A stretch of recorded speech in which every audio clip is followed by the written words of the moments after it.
Ndabaramukije mwese bakunze ikiganiro Kanguka. Izina ryanje ni Chris Ndikumana. Uno munsi turi ku munsi wa gatandatu, ndiho aho umugisha abantu bose basengera kino gikorwa. Natwe turasengera abadukurikira, turabasengera imisi yose, turasengera abapartenere bakanguka, abadusengera mwibuke gusengera abapartenere bakanguka, musengera abadushigikira kugira uno murimo utere imbere.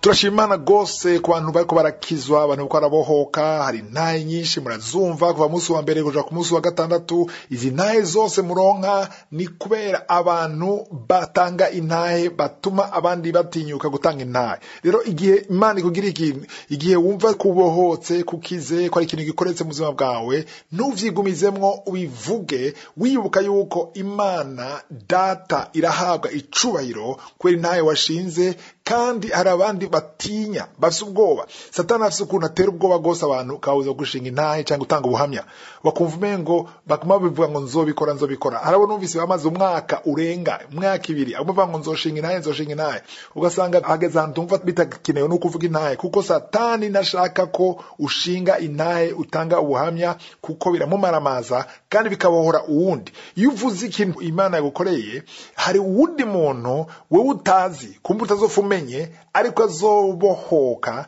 cyangwa azotinyuka. Hari ikintu kizokoreka muri we kubera ivyo wavuze.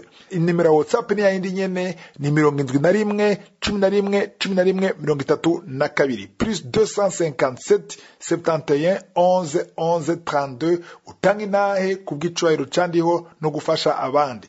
Ibiganiro vya Kanguka bironeka kuri application ironka uciye kuri Play Store canke App Store. Uratereshaja, aratubwira ko bibagora kitakora neza kubera bakiri kuri version ya kera. Nuko kuri version nshasha bagira mise à jour canke update. Bidakunze uciye kuri site yacu ari kanguka.com, kanguka.com, canke uciye kuri YouTube, uciye kuri chaîne yitwa Kanguka Kirundi. Inyigisho ndende zishika hafi isaha zica kuri chaîne yitwa Inyigisho za Chris Ndikumana. N'umunsi ku mugoroba isaha 1 y'ijoro hariho inyigisho nshasha kuri YouTube. Abakunda n'izi Fransa za conference, no ku mugoroba hariho inyigisho nshasha ya conference ya Kanguka.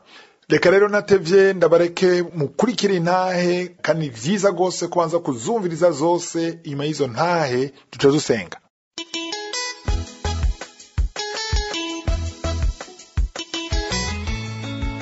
Shalom, narinje mvuge ingene Imana yangiriye neza.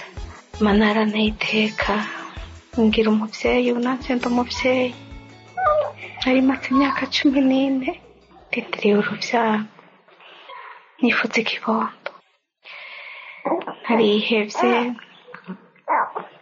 naravutswe, nanje nariyakiriye. Imana irangirira neza.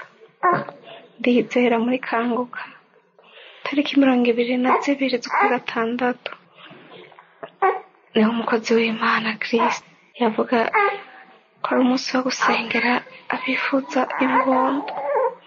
Ndavuga nti Imana, nanje aho nafatiwe n'umunsi wanje, Imana yarabikoze.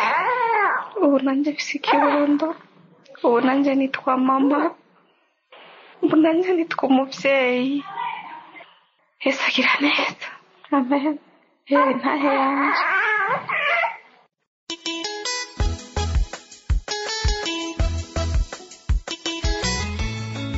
Shalom, ndashima Imana.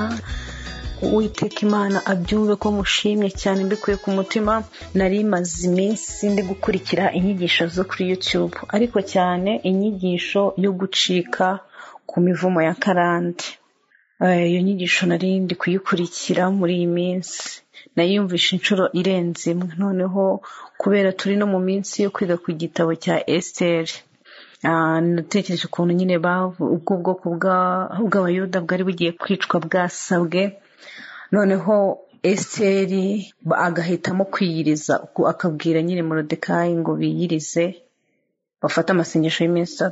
Nanjye naratekereje ngira igitekerezo, ndavuga se, nimba umwamikazi yaratinyutse agafata amasengesho, ari umwamikazi, ari ku ngoma nyine, we kubera iki ngewe ntafata uwo mwanya ntasenga nkabikora? Kandi nimba Imana barigirije iminsi 3 bakabasha gukurirwaho igihano cy'urupfu bari basabiwe, kuki ngewe bitaba? Mfata amasengesho ndasenga, ndayafata, Imana irabinshoboza, ndabishobora. Ariko mu by'ukuri no gusenga narasengaga, nari maze iminsi nta kazi mfite, ndavuga Mana nshaka akazi.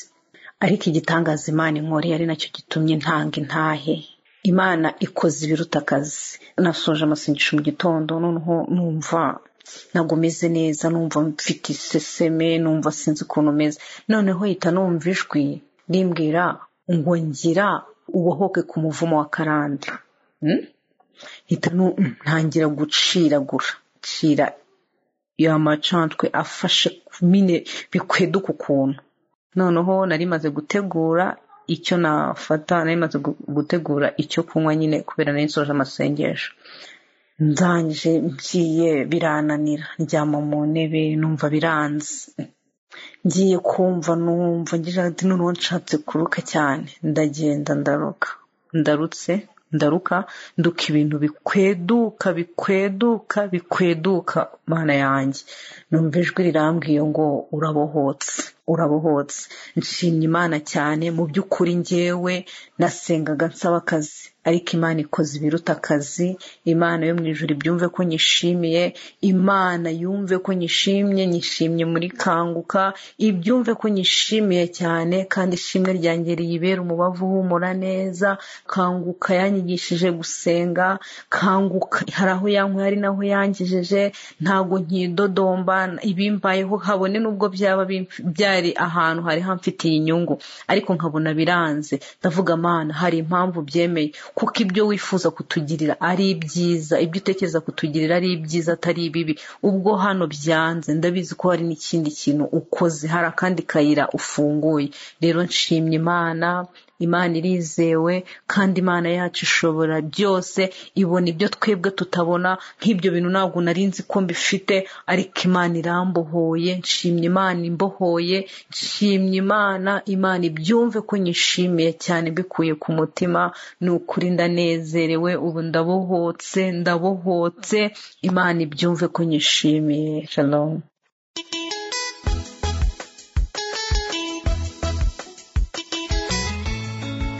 Yesu ashimwe bwoko bw'Imana. Nanjye nagomba gushima indi ntahe by'Imana yankoreye. Ego Imana yarantabaye, Imana irambohora mu bihe nari nshikirijwe, mu bihe nari ngowe. Ego narabonye ikiganza cy'Imana. Naragiye ku bitaro bitandukanye, nkama ngenda nibaza ngo ni infection, bakanyandikira imiti bagasanga ntabwo ari infection. Mwongera ngasubirayo infection imbabaje cyane, n'imisonga myinshi, n'amafisi imisonga itagira uko ivuze. Ariko Yesu yarantabaye, iyo Mana yo mu ijuru iragahezagirwa. Narabonye ikiganza cy'Imana. Nanje nari ngwaye kanseri yo mu gitereko, nkayigendana ntanayizi. Igihe kimwe ndagenda kwa muganga, barambwira ko bantoye kanseri. Ndaja ngaho mu bihe byo kurira, ndaja ngaho mu bihe byo kwiganyira. Ndibaza nti none Mana je bizogenda gute? Nja ndibwira nti by'ukuri nta buryo mfise, ariko ndafise Imana. Ndafise Imana yo muri kanguka. Njanza ndafata kanguka, basha ndayigira nk'umutwaro, ndayigize nk'umutwaro. Nukuri ngumafata sinokubwira igihe nakiriye. Ntangura kumva ya misonga kuri ya vandire irahetse, ntangura kumva ububabare buza burahera, ntangura kumva uko nari merewe nabi bihera. Nja ndibwira nti igihe kimwe nzogenda kwa muganga, hanyuma nje kugirisha kontrole ndabe. Hanyuma nca ndagenda, maze kugenda baca barambwira ngo nta kanseri mfise mu gitereko canje kimeze neza. Nukuri ishengero ry'Imana bwoko bw'uhoraho, nukuri iyo Mana iragahezagirwa, yankoreye ibitangaza. Yarambohoye ukuntu atakonoshobora kuvuga, yarantabaye. Ikindi naco yankijije, naravyuka nkababara mu mugongo, nkamafise uburibwe n'uburuhe mu mugongo bitagira uko bingana, hamwe noshobora no gukoma induru. Ivyo sinokubwira igihe Imana yabinkirije, nisanze narabohotse. Imana iragahezagirwa. Nukuri niyo yagiye inkorera ibitangaza, niyo yagiye imbohora. Nukuri vy'abaganga vyari vyarabananiye, ariko Imana yo mwijuru yarantabaye.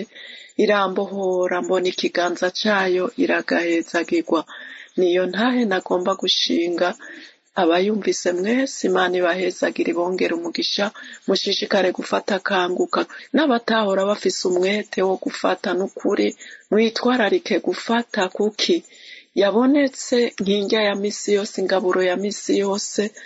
Imana yacu igenda icamwe dutabariramwo, nukuri iriko itabara amahanga, iriko itabara ibihugu vyose. Iyo Mana iragahezagirwa, muyinkomerera amashi, ihabwa icubahiro ahari ivyumve mu gihugu co mw'ijuru, ibihererwa icubahiro. Shalom.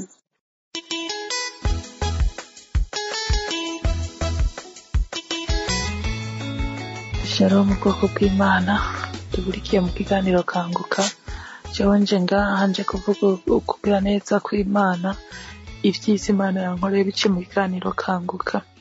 Jewe nari nje ngaha nshima Imana kuko nakiriye agakiza biciye mu kiganiro kanguka. Nakiriye agakiza mu kwezi kw'icenda biciye mu kiganiro kanguka. Nari umuntu mubi, nari umuntu w'umunyavyaha, nari umuntu nagendera mu vyaha bitandukanye, nari umuntu w'umusambanyi, nari umuntu w'imborerwa, nari umuntu eka mbese nari mfise ivyaha vyinshi. Ivyo vyose narabikize biciye mu kiganiro kanguka mu gihe ngiye kwakira agakiza. Ariko hambavu yaho ntarakira agakiza, kanguka naguma ndayumviriza nkumviriza inyigisho zayo. Kanguka je nayimenye kuva mu 2017 bivanye n'ibibazo nari ndimwo. Aho hose kanguka nari ndamaranye igihe nkayumviriza, ariko nukuri nagiye kwakira agakiza mu kwezi kw'icenda. Ishengero ry'Imana naragwaye kandi sindi mu gihugu c'iwacu, ndagwara ndumwe mu nzu ndaremba. Ariko hambavu yaho nari mfise icyaha nari maranye imyaka 17. Ico cyaha nari maranye imyaka 17 aho nagwara hose, aho nabaho ndi hose cyaguma numva nyene kweri kindemereye. Narabuze ukuntu nocatura, narabuze ukuntu nokivuga mu muryango. Ariko biciye mu kiganiro kanguka, muko nihanye mvugisha umukozi w'Imana anyihanishije. Umukozi w'Imana naramutelefone kwiziganya inyigisho zo kuwa gatanu, umukozi batwigisha ca ndatelefona kuziganya nimero batanga. Ndamutelefone aranyihanisha, ndihana caca ndakivuze, numva ndaruhutse, numva ndaremurutswe. Nukuri ishengero ry'Imana, nukuri kanguka iradufasha. Kanguka yanyigishije ibintu vyinshi ico gihe. Mu nyuma nyene imbere ntarabatizwa, ntarakira agakiza, kuko umukozi w'Imana nyatuje naratuye byose ndaheza. Mu nyuma carambwira ati rondera ishengero cyo kubatizwa. Maze kubatizwa nabonye ugira neza kw'Imana, nagibonye ikiganza c'Imana kimbaho. Kandi nubwo ego sinovuga ngo bigaragaza ntivyaretse kubaho, kuko umuntu yagiye mu gakiza nukuri bigaragaza biraza mbere bikaruta navyo.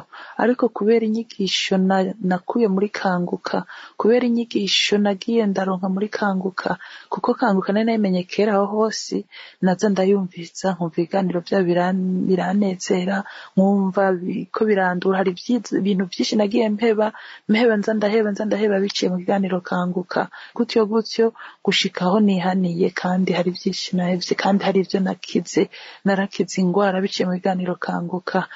Kanguka yanyigishije gusenga. Ikiganiro kanguka ubu canyigishije gutegura umunsi. Shengero ry'Imana, ubu jewe sinkivyuka ntateguye umunsi. Namaze gutahura irya dovize ya kanguka, ya civugo ca kanguka caranyubatse. Ubu shengero ry'Imana namenye ko guvyuka nkasenga. Ubu sinova mu nzu ntasenze, ubu sinoraba izindi message ntamanje gusenga. Kumviriza kanguka, icambere ntangura kumviriza kanguka hama ngasenga. Byose aho mba ndi hose mba ndiko numviriza kanguka.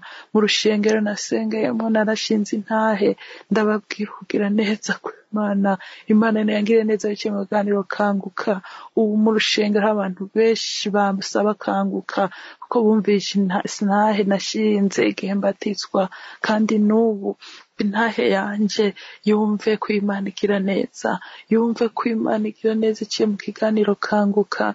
Bantu b'Imana, nari mboregwa, bantu b'Imana nari umusambanyi, bantu b'Imana nari sambanya, bantu b'Imana eka mbese ibintu byinshi, ariko nakize biciye mu kiganiro kanguka. Bantu b'Imana, shengero ry'Imana, muze dusenge, muze dukunde ikiganiro kanguka, twikundishe n'abandi. Naragiye muri kanguka icyo gihe maze kubatizwa, mu nyuma y'ukwezi bigaragaza by'abandi nje bikurikirana. Naragumye ngwara abantu b'Imana, n'iyi ntahe ndayishinze, nibutse intahe zirafasha. Hari intahe y'umukobwa yashinze, aravuga nyine yari afite ingwara y'ibizunguzungu, nanje kwari uko nyine nafite ingwara y'ibizunguzungu idakera. Ingwara y'ibizunguzungu aho ngiye, aho bantora mw'ibarabara naguye, barambwira ngo fise amanere, ngo fise ibiki, ariko kubw'ivyo hose ivyo bizunguzungu sinamenya ikintu biriko biravaho. Kumbe nkaca mvomisa, nkazovomisa. Nukuri maze kumenya iganiro kanguka, niwe nabwira umuntu wese yantora, namubwira ntandiko ndabohoka. Abonye ukuntu ndiko ndavomisa, kandi kwari ukubohoka koko. Inzoga nari naranyoye zaranshizemwo kubera ukuvomisa, ubu ndi muzima, ubu meze neza. Ashengero ry'Imana, na nyuma naho naguma ngwara nyuma yo kubatizwa, ndagenda kwipimisha, sanga afise diabeti na tension. Ukuri kubera nazo naramenye ikiganiro kanguka, ico nakoze barampaye imiti. Bantu b'Imana, ya miti naraje ndayifukamako ndazenga nanakanguka, niho numva avuga ati hari umuntu agiye gukira, bamutoye diabeti. Bantu b'Imana, mu nyuma ndasubira muri controle mu kwezi, kandi nabandanya fata nizeye, mfata buri munsi, ndafata amakanguka ifise yose. Je kanguka simfuta, naho nogenda guformatisha telefone niho nafata, nkaza ndafata muri kanguka aho njyamye hose, mvuga nti nkizera ngiye kugirisha controle. Maze amezi 2 bambwira ati uri normal, nta diabete tubona. Ati mu nyuma ndagenda ahandi, ati uri normal, nta diabete irimwo. Ndavuga nti ndatambira muri ivyo bitaro, ndatamba ndatelefona abiwacu ndababwira nti narakize diabete. Ndavuga nteka ndindire, harahera amezi 3 ndasubirayo ndapimisha, barambwira ati nta diabete ufise kandi natashe umeze neza.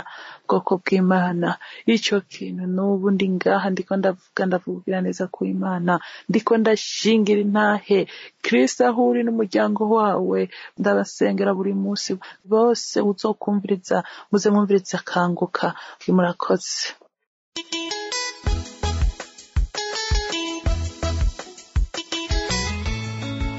Imana ishimwe cyane. Nanjye narabohotse, ndabona kugira neza kw'Imana. Hari kuwa gatandatu mu gatondo turiko turasenga, n'ubugingo batanguye gushinga intahe, nanjye ndatangura ndayuza, ntangura kumva manifestation, ndayura, ntangura kumva umutwe uriko urajugumira umutwe, nkumva ndiko ndajugumira umutwe. Hama nza numva n'ukuboko kw'ibubafu kuriko kurajugumira. Turabandanya turasenga. Ubugingo umukozi w'Imana atanguye gusenga, naguma njugumira umutwe, nkaguma nayuza, nkaca ntangura guhemagirika nka kurya guhimbwa, ndahemagirika umangira za manifestation, nkajugumira umutwe, nkayuza, nkatangura guhemagirika nkimba. Hama rero ndajugumira. Ubugingo bageze, hari umupapa Kristo yavuze ko abohotse ishetani yamubuza gutera imbere. Naciye numva ishetani itangura kumvugiramo, ndagiye, ngo mbabarira sinzosubira, ngo ndagiye. Ndizunguriza ku gitanda,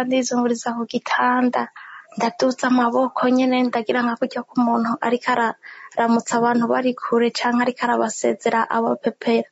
Mvuga ngo ndagiye, ndazunguruka igitanda. nyene nguma nsanze amaboko nguma mvuga ngo ndagiye nca ndabohoka nyene nca ndumva ko yari shetani indimwo. Ndashimiye Imana rero kuba narabohotse shetani, sinari nzi ko ndayifise, harya turagenda tutazi ko hari imyuka mibi ya shetani turimo. Ndashimiye Kristo we yama dusengera, ndasaba ngo Imana imukomeze imwongeze imbaraga, agume adufasha mu masengesho. Nkashimira n'abashinga intahe bose kuko turabohoka, igihe cyawe kigeze urabohoka.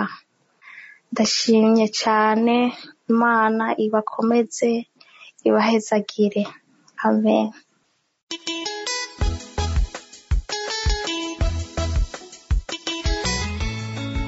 Shalom les auditeurs de l'émission Kanguka. Je viens témoigner la puissance de Jésus dans ma vie. J'ai été en fait détecté d'un mal incurable, le sida. Shalom bakunzi b'ikiganiro Kanguka. Nje gushingira intaho ubushobozi bwandiho mu buzima bwanje. Barantoye ingwara idakira, umugera wa sida. Narakurikira n'ibiganiro vya Kanguka iminsi yose, harimo n'ibirengana ku minsi ya gatandatu. Et s'agissant des prières de samedi, quand l'homme de Dieu est en train de prier, il prononçait parfois des paroles de connaissance. Et quand cela arrivait, je saisissais, je disais que je suis guéri. Je suis guéri, je reçois. Merci Seigneur de m'avoir localisé. Je suis guéri, je reçois. Kuvyerekeye amasengesho yo ku minsi ya gatandatu, igihe umukozi w'Imana yaba ariko arasenga, yaravuga rimwe na rimwe ijambo ryo kumenya, parole de connaissance. Hanyuma igihe cyose vyashika akavuga ijambo ryo kumenya, naravyakira, navuga ko nakize, ndakiriye, urakoze mwami kubona wangendeye, nakize ndakiriye. Ariko ikintu nshaka kumenyesha ngaha nuko hari ibihe naza ndayura, nkumva igikororwa mu kanwa, hanyuma numva nshaka kuja ku mwanda muto, nkaca niruka kugira umwanda muto. Vy'ukuri sinzi neza ryari ndiho yankijije, ntavyo nzi vy'ukuri. Rimwe na rimwe naraja kwa muganga gusuzumisha muri contrôle. Et je me souviens quand Christ a dit qu'avant de témoigner d'une maladie incurable, il faut se rendre compte que vous êtes parti à l'hôpital et qu'on vous a donné la preuve que vous êtes finalement guéri. Alors, je me décidais un jour, cette fois-ci je vais aller et demander qu'on me fasse des examens de manière à ce que je sache si vraiment je suis encore malade ou je suis guéri. Hanyuma ndibuka ko Kristo yavuze ko imbere yo gushinga intahe ko twakiza ingwara idakira, ni kuba twabanje kuja kwa muganga, hanyuma ko baduhaye icemeza ko twakize burundu.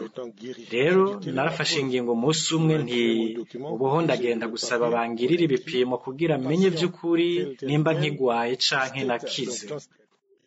Un mois après, je suis reparti donc pour aller voir ce que ça avait donné et le médecin va me dire que voilà, tu n'as plus le sida, tu es maintenant guéri. Haheze ukwezi narasubiriye kugenda kugira nje kuraba icavuyemo, hanyuma umuganga yambwiye ati heraba nta mugera wa sida ugifise, ubu warakize. Et j'ai vu le papier, on a écrit, on me dit négatif. Je dis gloire à Jésus, et raison pour laquelle je suis venu témoigner pour fortifier quelqu'un. Hanyuma narabonye urupapuro aho bari banditse ko bati ni negative. Navuze nti Yesu ahabwe icubahiro. Rero nico gituma naje gushinga intahe kugira nkomeze umuntu wese hano. Gusenga iminsi yose, kwemera ubugombe bw'Imana niyo butandukanye n'ubwacu, kutidodomba. Bakundwa mu mwami, iyo Mana ndiho ntizoduheba. Ni muri ubu buryo nshaka gushimira Chris, ndahezagira ekipe yose n'umuryango wiwe, kandi ndahezagiye abasenzi bose hamwe nabo bose bashigikira n'uburyo bwabo kino kiganiro, kuko batarimwo ntitwoyironka. Umwami Imana abagendere kandi ashishikare kubahezagira. Murakoze. Iyo yari ntahe yanje. Shalom. Que le Seigneur leur visite et les bénisse davantage. Merci. Voilà que j'ai témoigné shalom.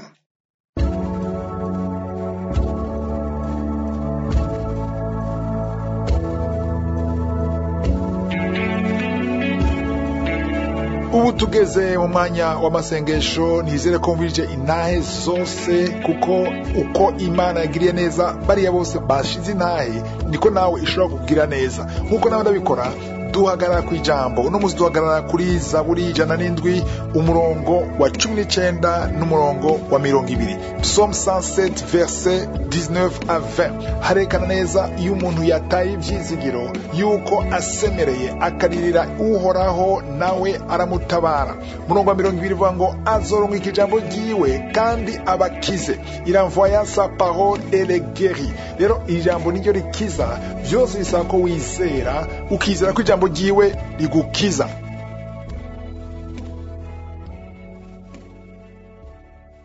Urakoze data uri mu ijuru, ndagushima ku ntahe twumvise, ndagushima ku bantu babohotse, urakoze kudahinduka, urakoze ku bushobozi bwawe.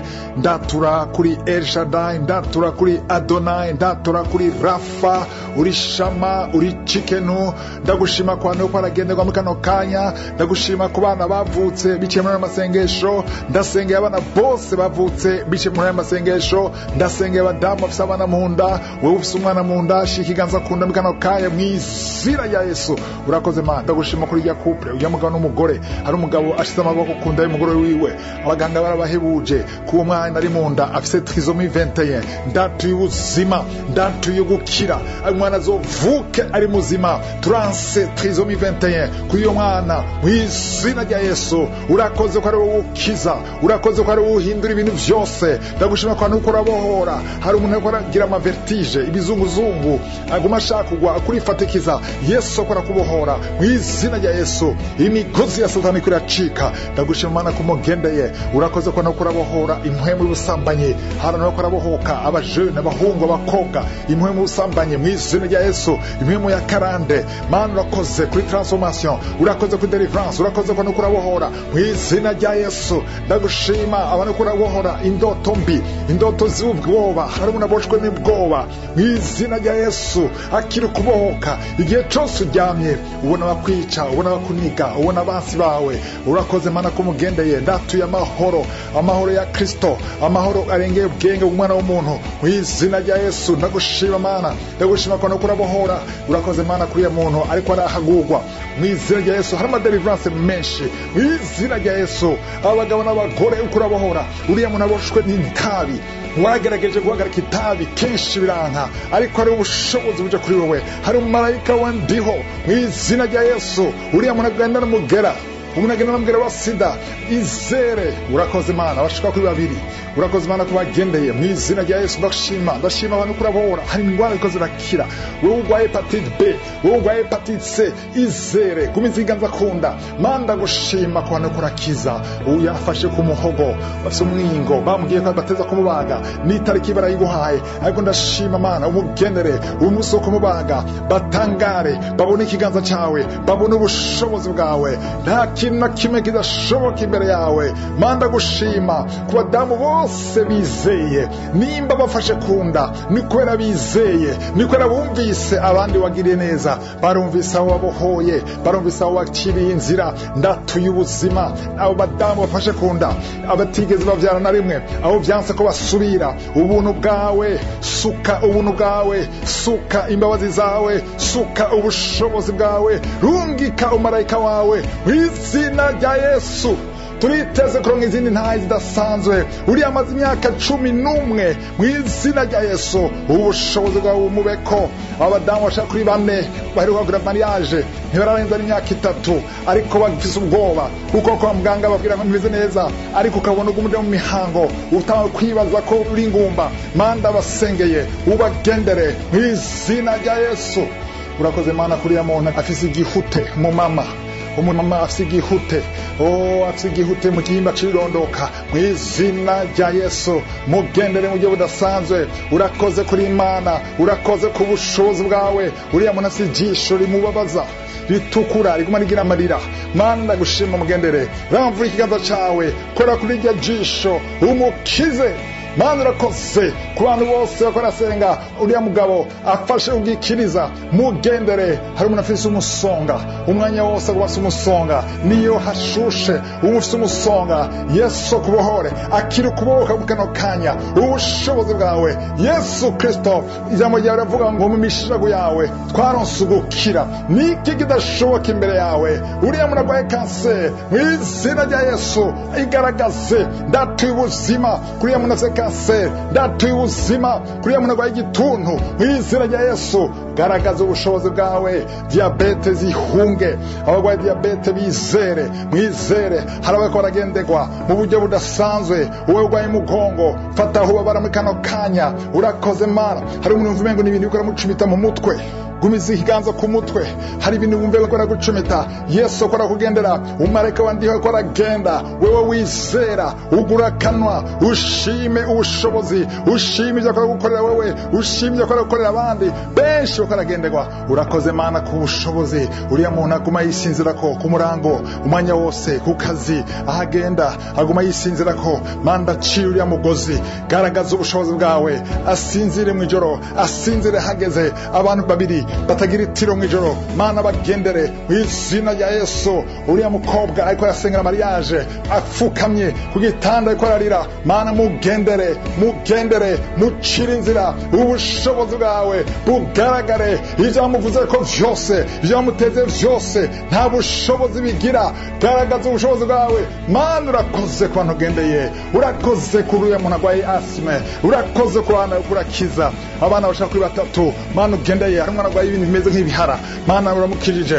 Ndagushima ku bantu ugendeye mu kano kanya. Ndagushima ku muntu afise ugutwi kuvamo amashira. Ndagushima ku muntu arwaye ubushuhe budahera, umaze igihe kumugira ubushuhe umugira ubwoba kandi ibyo biba mw'ijoro gusa. Mu izina rya Yesu ndagushima Mana kumugendeye. Urakoze kuri ya mugore, uriya mudamu amaze imyaka 14. Mana ndagushima kumugendeye. Urakoze Mana, ndagushima ku miryango ibiri ukijije utabaye impwemu ya divorce, impwemu yo gutandukana. Mana urakoze kubasubije hamwe. Imigambi ya Satani ifutwe mu izina rya Yesu. Ndashima Mana abantu benshi kuragendera, sinshobora kuvuga mwese ariko wizere. Nasabye umuntu wese ko turasengana uduze ijwi ushime. Nawe ubabara ku kuguru kw'ibubafu kw'ibumoso ushime. Reka twese dushime.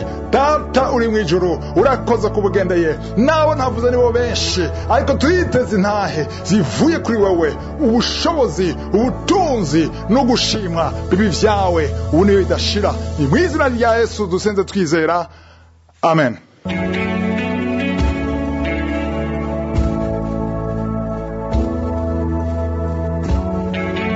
Ku muntu azobona ibimenyetso bigaragaza ko yakize canke akaba ashaka kwakira umwami Yesu kugira aronke ubugingo budashira, ushobora guhamagara ku 254 746 614 403 plus 254 746 614 403. Ku baba muri Canada canke muri Amerika mushobora guhamagara ku 613 462 93 52 613 462 93 52.